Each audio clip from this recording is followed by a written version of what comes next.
Sound check? All right.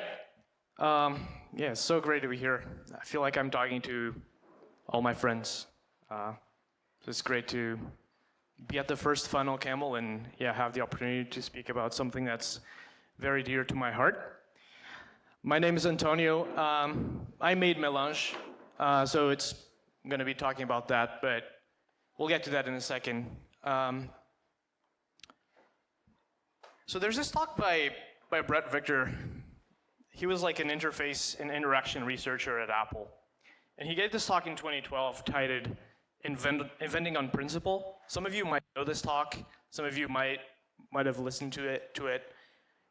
It's rather about, this specific example is something that he was changing live on stage. And for 2012, this was sort of new and interesting, where these cherry blossoms were being modified in real time as he was editing the code. This is something that we might take for granted today, but at the time was like really big. And I've watched this talk a few times, and it's really left an impact on me. In the talk, Brett Victor, he advocates for a principle-driven approach for creativity and invention. He emphasizes the importance of having really strong guiding principles that direct your work, rather than just following trends or external motivations in what you do. And so I thought for this talk today, this would be a good opportunity for me to try and express, I just messed this up? Okay. Express my own guiding principles for building software in the context of my own personal journey to OCaml, shipping Melange, and what we've been able to accomplish together so far. So this talk is not really about OCaml or reason syntax, even though it has some bits of that. It's also not about how to use Melange or what all its features are, but it's more about what my guiding principles are for building robust and reliable software, and how Melange fits within those principles. So I'm hoping to inspire you in some way to come up with your own principles and a principle-guided approach to shipping software. It doesn't necessarily mean that you have to follow my own principles blindly, but you can strive to discover your own for shipping something that people like to use and rely on. So let's take a small step back in time. And this was more than 10 years ago. During my undergrad, I was introduced to OCaml. And at the time, I did it for like a semester or so. I had fun with it, but it was like this quirky little language that I didn't really know how to use. Life went on. I put it away after that semester, and I didn't really use it again. Sort of until I heard about ReasonML. I think I've read this announcement on Hacker News, but I only tried it like a few months after it was released. One of the things that I really enjoy is learning. And Reason, through its OCaml origins, right? It really bent my brain at the time. And I've been picking up Reason and OCaml ever since. I was coming from a Clojure background, like this functional programming language on the JVM. And I really fell in love with OCaml and Reason coming from that. And I decided to use it for my projects going forward. But coming from Clojure, where this is sort of a solved problem, my expectations were that we could share a lot between backend and frontend when writing web applications. So I thought, naively, I guess, at the time, that we were able to share type definitions from the front end with the back end, just write a tiny serialization or deserialization layer to work the magic between the across the wire. Ahrefs, for example, they use ATD pretty extensively to do this. And I thought that I could write code written for the native backend and reuse some of those shared libraries in the front end by just stubbing out some platform-specific code, for example. What I actually found out was I was using BuckleScript at the time to compile to JavaScript, and I had to use different versions of OCaml when compiling to native versus compiling to JavaScript. It meant that I didn't have all the newer features from OCaml in the JS backend. The build systems were different. It meant that for like some of my custom rules, I had to write different rules in different build systems. If I wanted to share like sort of the same artifacts, their namespacing implementation was different, so like libraries didn't really, I couldn't really reuse libraries because their namespaces didn't match. You know, there were other incompatible decisions that I won't go into, but it was like, stuff didn't work across like build systems, like PPX, and like packaging, discovery, implementations. The driver was weird. So sort of by accident, I ended up in a Dilbert cartoon. This one reads, Saint Dogbert seeks out technology that has been possessed by the demons of stupidity, and he happens across a software developer. Oh, I'll just make this command easy to remember, like Control-Alt-F4 delete.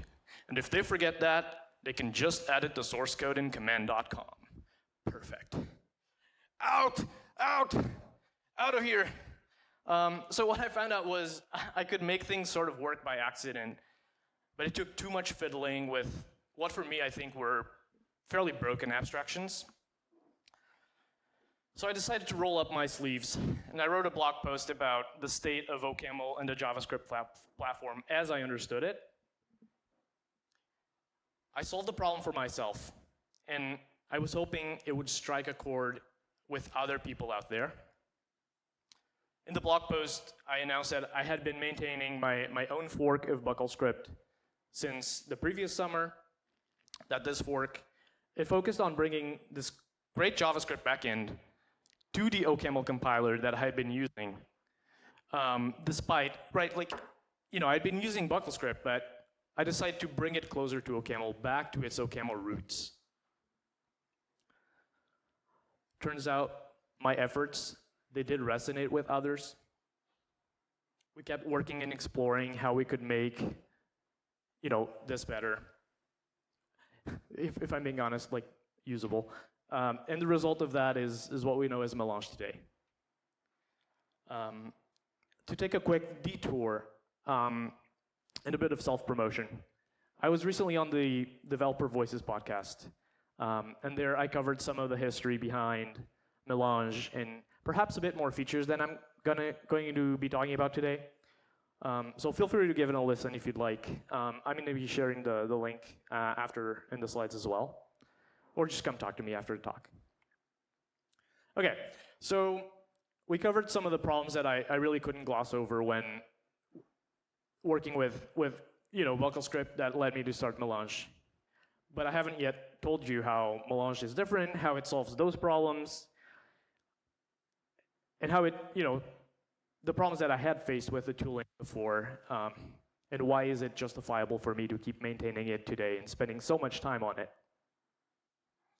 So let's look at some of the ways Melange solves the problems that I talked about. So I mentioned Melange was about bringing OCaml, or the JS backend, back to the OCaml roots, right? So first of all, Melange installs in your OPAM switch alongside your stock OCaml compiler. Melange packages can also be published to and installed from OPAM. This does not exclude using JavaScript dependencies from NPM, Yarn, you know, your favorite package manager in JS land. Everything still works. Additionally, Melange packages build with Dune. Because Dune is aware of how Melange packages build, we get to reuse libraries, share the same namespacing model, and way more, right? All the integrated features in Dune work with Melange. Library installation, Dune watch mode, automatic documentation generation, right? Essentially, Melange fits within the OCaml platform, and we hope that one day we kind of like ascend and, you know, we are incubated into the set of blessed tooling. So your code is processed with ppxlib. You can use Merlin or OCaml-LSP.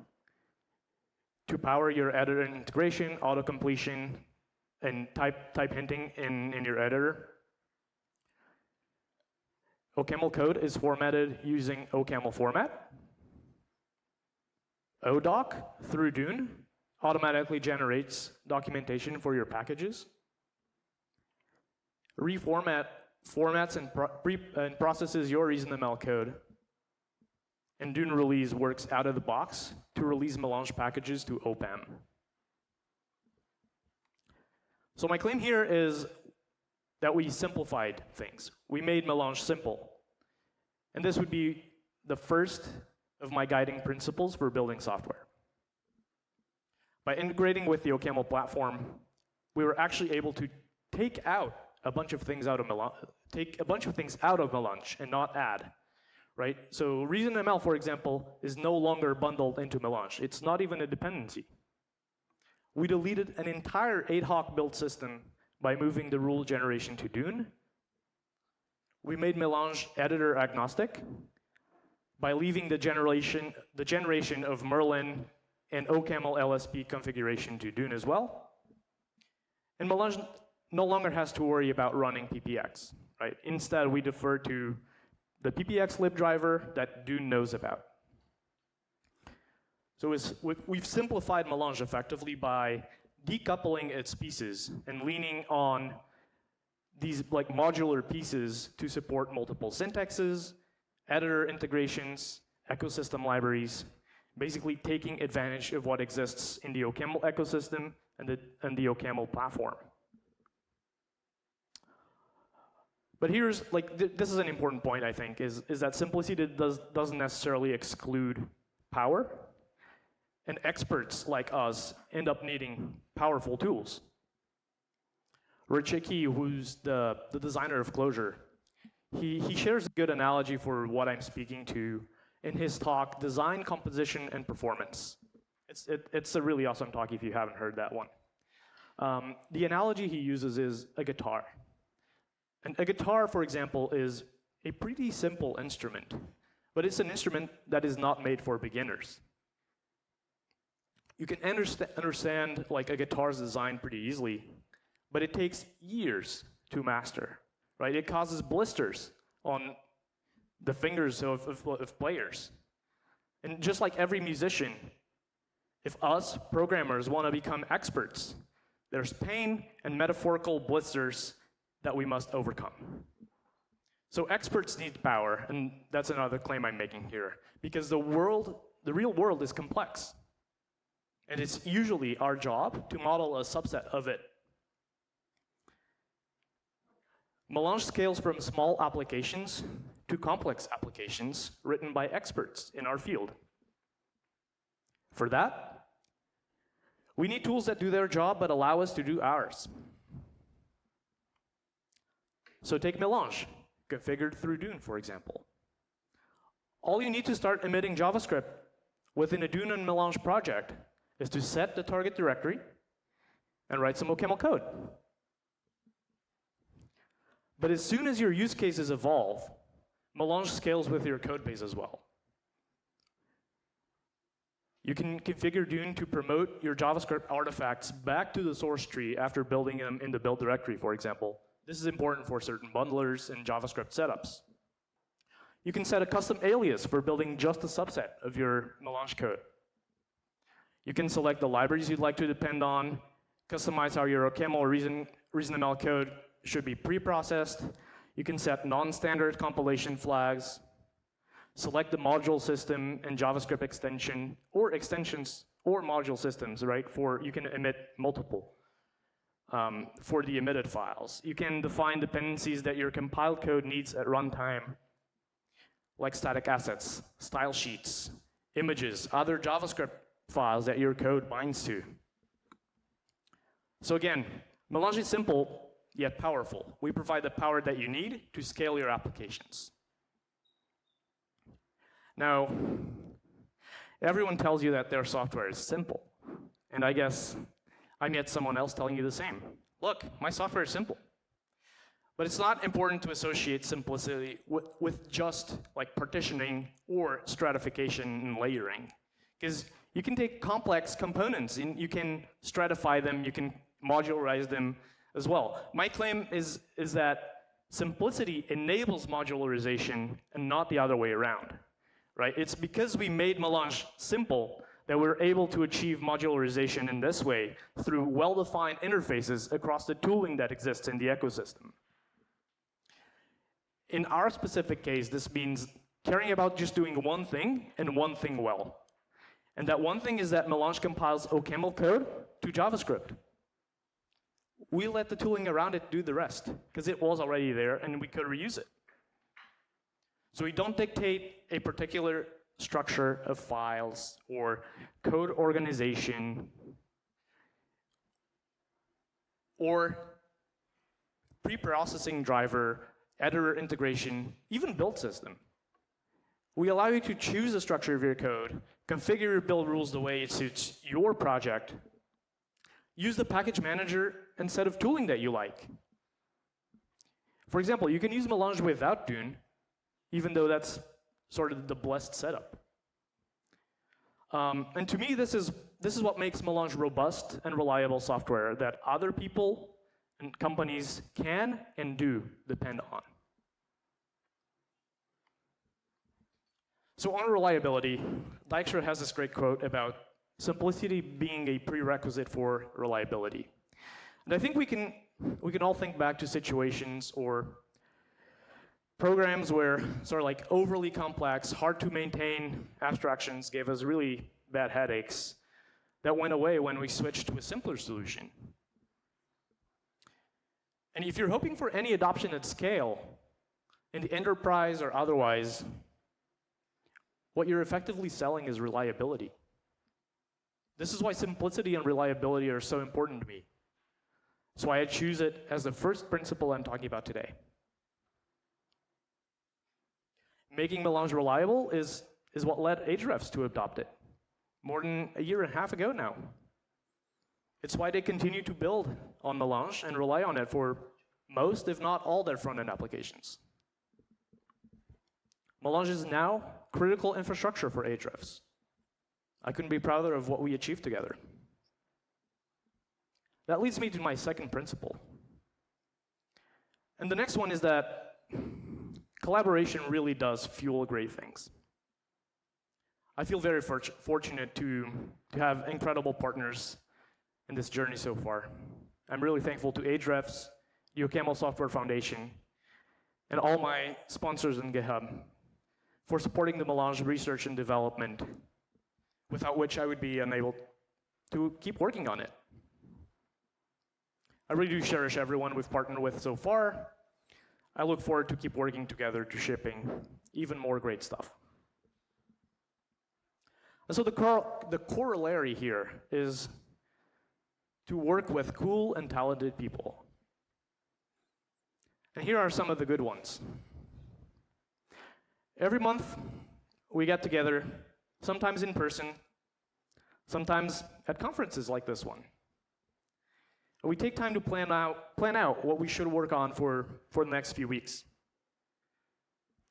Every 3 months or so, we make a release, we put out the Melange roadmap for the next quarter of the year, which we've been making public and publishing on the Melange website every quarter.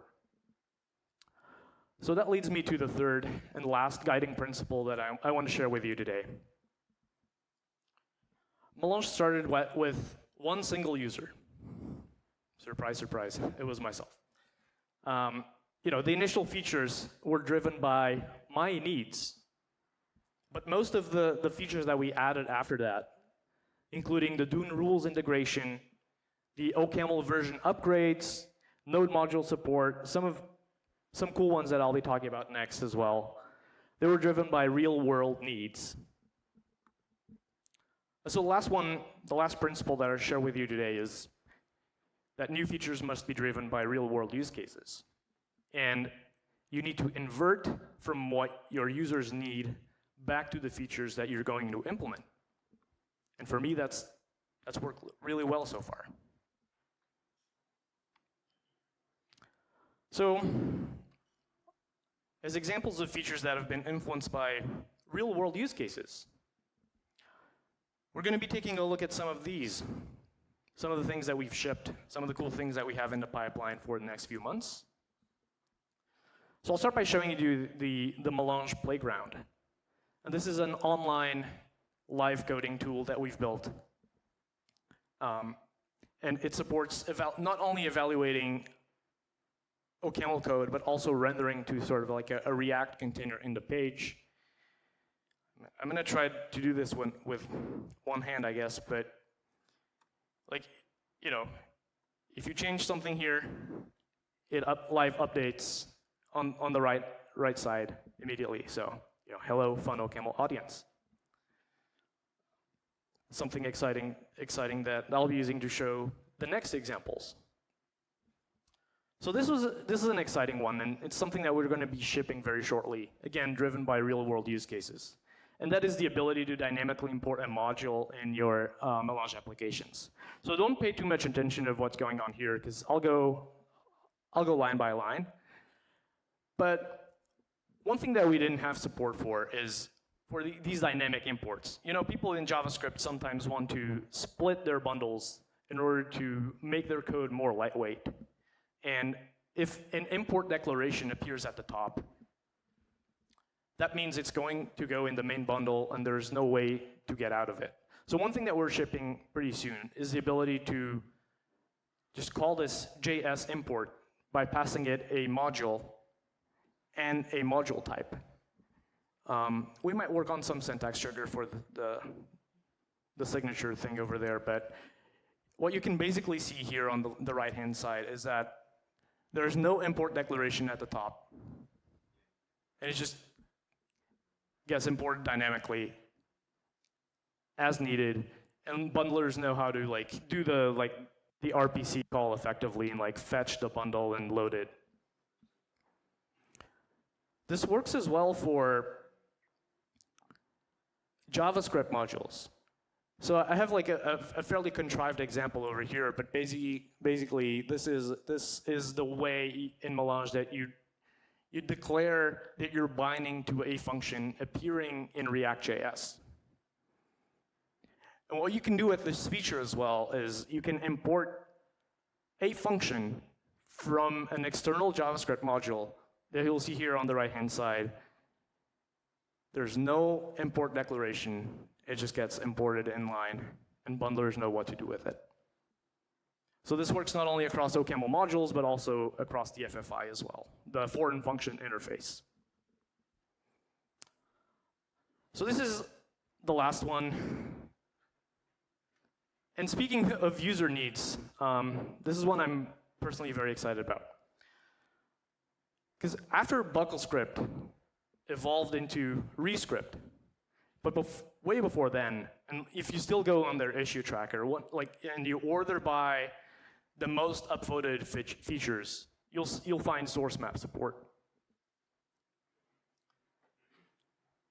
And this has long been closed as a want fix, but I think we can support it in Melange, and I think we can provide great support for debugging stack traces that refer back to OCaml and recent ML code. So we have a prototype for this, and I'll be working on integrating this towards next year or so. There's some challenges here, some changes we need to make in Dune. But if I go through this like source map visualizer with a simple example, you'll see that this generated JavaScript code perfectly maps to the OCaml expression that we wrote on the left-hand side. So I'm pretty excited about this, and we're going to be shipping this within the next year or so. Okay, so picking back up in the question that I left hanging, right? What are my principles? What are my principles for building robust and reliable software? And so as a recap, I like to build simple tools that I personally want to use. Invert from user needs back to the features that we need to implement, and work with cool and talented people. So just like Brett Victor before me, I encourage you to build tools driven by your own principles. I encourage you to find your own principles Ignore trends or external motivations. Build what you want to build, and the rest will follow. Thank you so much.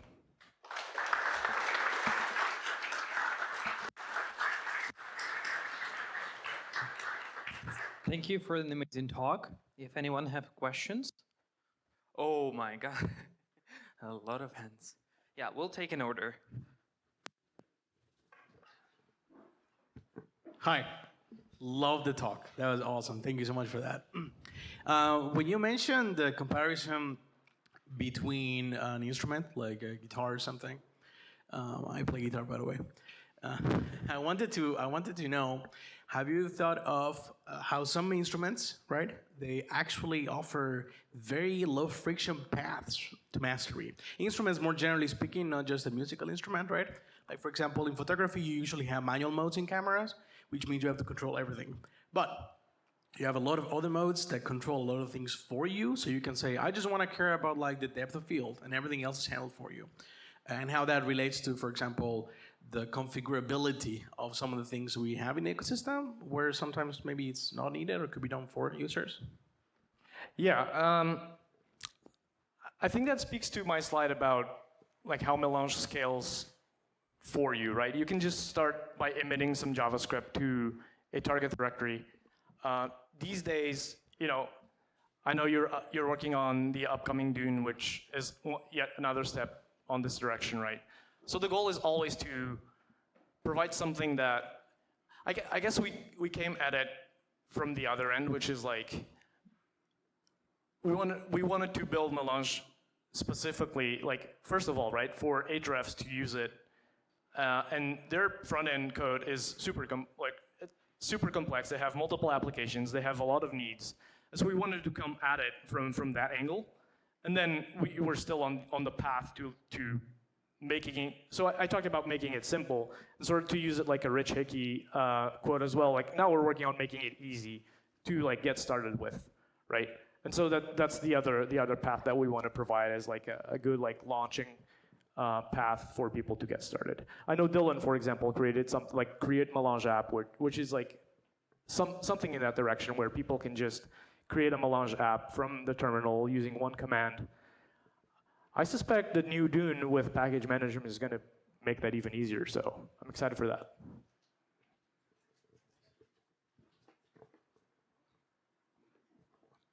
So at one point, you had to restart Buckle script in some sense, and that was named Melange.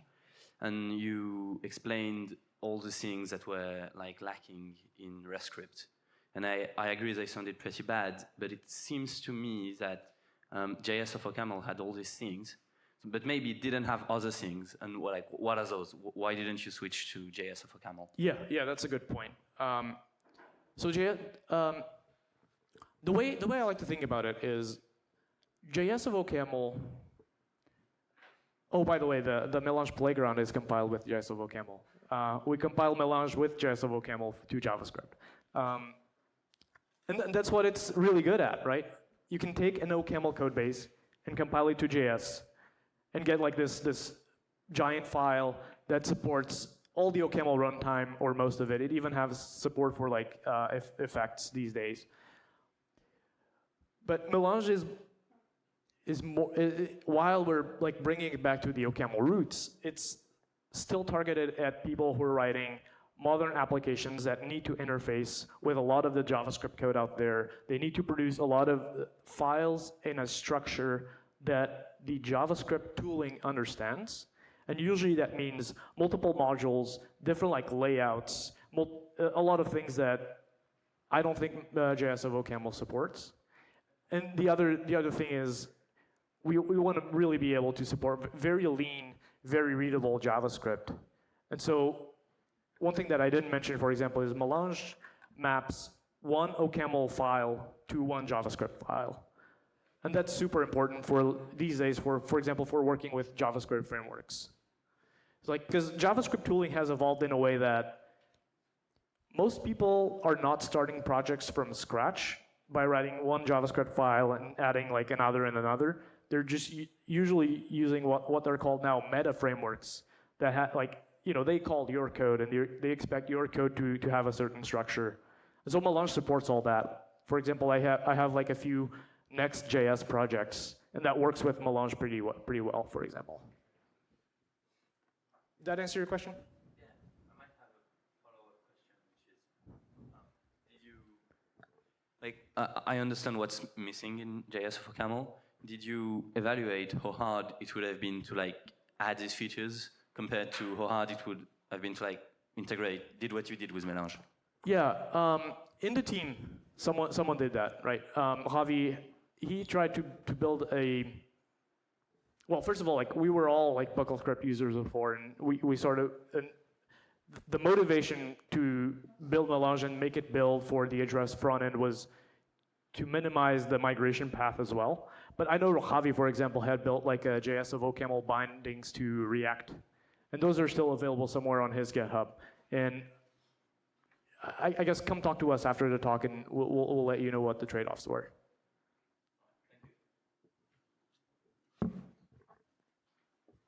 Hi. If I understand correctly, you said that more powerful stuff you do, more hard became to configure it, right? Or did I misunderstand? Not necessarily. I guess my point was that complex applications have complex needs. And we had to provide configuration to do all of those things. Okay, my question is, it became complex to configure when you go on the OCaml side or on the front-end side? I mean, the integration with JavaScript is out of the box, or it's something that you need to understand how it works? And I'd say most of the complexity, well, it's a bit of both. There's a lot of complexity in producing JavaScript in sort of the layout that some of the JavaScript tooling out there expects. But then there's the other part of the other side of the coin is, for example, that if you're using Dune and you're buying into Dune, Dune wants to know about everything, and it needs because it builds out of source, right? It builds in a build directory. It needs to know about all the things that your code expects, so that and our goal was, if you call Dune build, and you never promote your things back to the source tree or something, you can just take this directory that we produce inside the build directory and deploy it somewhere or pass it to a bundler or something. And for that, you need to model all the dependencies very well such that it's reproducible and complete, right? And so this is the part where I spoke to static assets, for example. Dune needs to know about your bundle time or runtime dependencies, right? The images that you're gonna ship, the style sheets, the CSS files, all of that stuff. So I'd say that's the other part of the complexity. okay, thanks. Any more questions? Okay, see.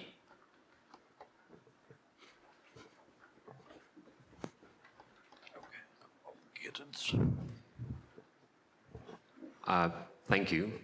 Really interesting talk.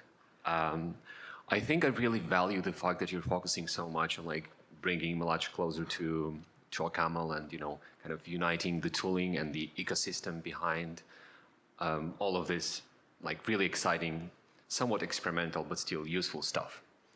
The question that I have is about compatibility of packages, and I know that you have some ideas on how to approach bringing in existing OCaml packages to get them to compile with Melange. Could you talk a bit about that? Is it an off-the-shelf thing that you just depend on an existing package and it just works out of the box, or is there going to be some kind of adaptation needed on the tooling side for that? This is a really great question. So before Melange, right, the way every buckle script package was installed was through npm. It didn't have support for findlib or OPAM packages or the upcoming Dune package management integration. The work that we've been doing is, again, to bridge that back into OPAM so you can publish these packages. But the way you configure a library, for example, through Dune is to add modes. And there's a mode for bytecode, a mode for native. There's now a mode for Melange. So right now, if you want to make a package compatible with Melange, you must do one of like 2 or 3 things. The first one is you need to model this Melange mode either in your library directory directly, or you can use virtual libraries, for example, which I know is something you've tried and reported a few issues and we fixed, and that works pretty well now. But the big obstacle that I'd say that makes people not ship Melange packages to OPAM still is that Melange becomes a mandatory dependency, right? This is something that is not desirable, because ideally what we would want to do is we'd want to model at the package management layer, we'd want to model Melange as an optional dependency, such that if you don't have Melange installed in your OPAM switch, you never compile these Melange libraries. But if you do, you compile them. For a few reasons, this was not possible to do with OPAM and Dune, because Dune didn't know about package management, and modes were not optional, basically. So there's still an open issue in Dune about this. I can point you to it. And we're hoping that the Dune package management work will enable this knowledge between the 2 things, and we'll be able to do that.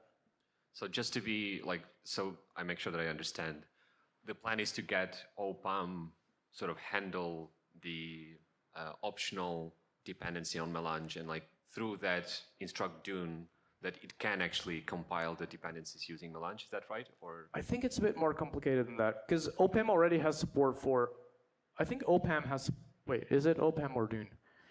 There is support for optional dependencies somewhere. I think most of the work would be around making modes optional. So if you don't have support for a Melange mode, and the way that is understood is if you have Melange installed somewhere, you can get that library or executable, then you don't compile the modes. But that has problems for installation and stuff like that, because it means you have to reinstall a bunch of stuff if you then reinstall Melange. So some knowledge has to be traded there. okay, thank you. I think I understand the point. Cheers.